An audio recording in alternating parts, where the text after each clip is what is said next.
Let's be clear, this isn't about cheesy pickup lines. Nope, this is about performing surgery on your own brain. Because that one thing, that thing that's holding you back, it's a lie. A lie you've been telling yourself for way too long. Oh, you know the moment I'm talking about. It's that brutal, electric shock. Your eyes lock on someone from across the room, and just like that, your entire world just tilts on its axis. Suddenly, your whole world just collapses into this one single point. All the noise, it just fades to nothing. The crowd, the people around you, they might as well be ghosts. It's just you and them. And then, poof, the moment's gone. You let it pass, and you're left with that same old feeling, that cold, familiar poison, pure regret. Look, you've probably been beating yourself up about this for years, but I'm telling you, it's not you. You're just following orders from a terrified caveman that's been living inside your skull your whole life. So, let's get ready for a fight, because to beat this enemy, you have to understand it. And the crazy part? You're about to find out it's been hiding inside your own head this entire time. So why? Why does your own body betray you in that one critical moment? I'll tell you right now, it's not some kind of character flaw. It's a biological tripwire, plain and simple.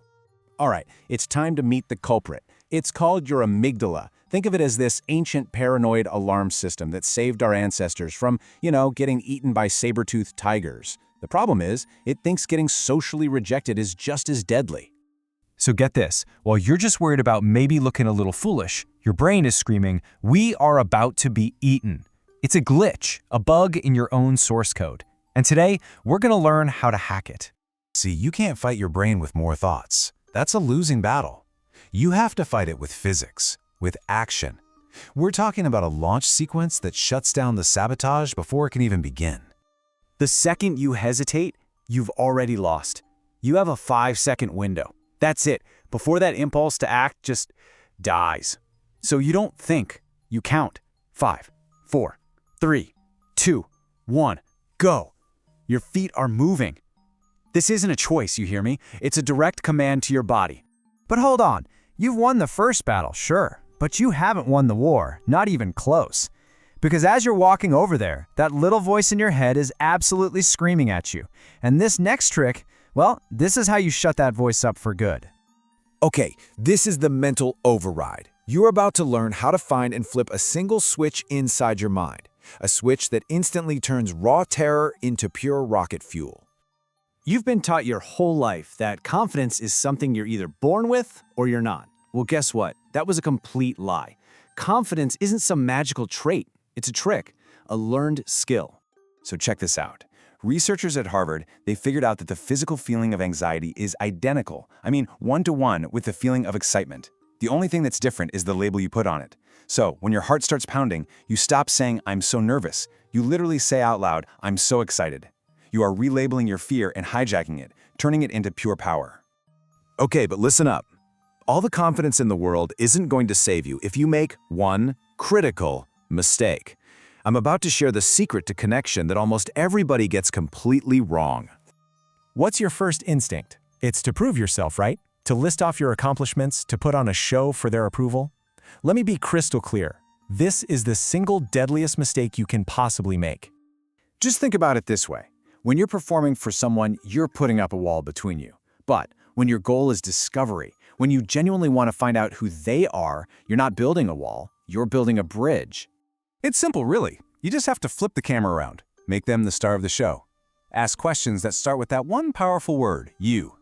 Trust me, people are obsessed with their own story. If you let them tell it, they will walk away thinking you are one of the most charismatic people they have ever met. Period. And here's where it gets a little dark.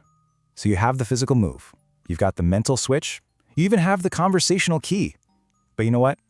None of it matters because of fear. But here's the twist. You have been afraid of the completely wrong thing your entire life. What are you really afraid of? You think it's them saying no. You think it's that awkward, cringy moment. But that's not it. That's just a story, a little fairy tale your brain tells you to keep you safe in your comfort zone. Now listen to me very closely. The sting of someone saying no, that fades. I promise you, it's gone in minutes. But the ghost of what if, oh, that thing will haunt you for years. The real pain was never their rejection. It's your own inaction.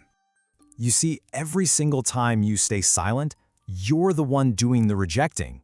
You're rejecting yourself. You're telling your own future that it isn't worth the risk. That is the only rejection that should absolutely terrify you. And you want to know the cure for all that regret? It's 30 seconds. 30 seconds of courage.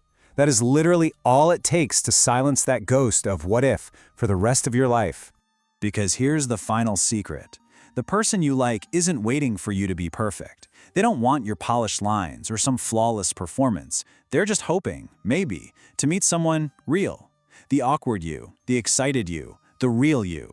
And believe me, that is always more than enough.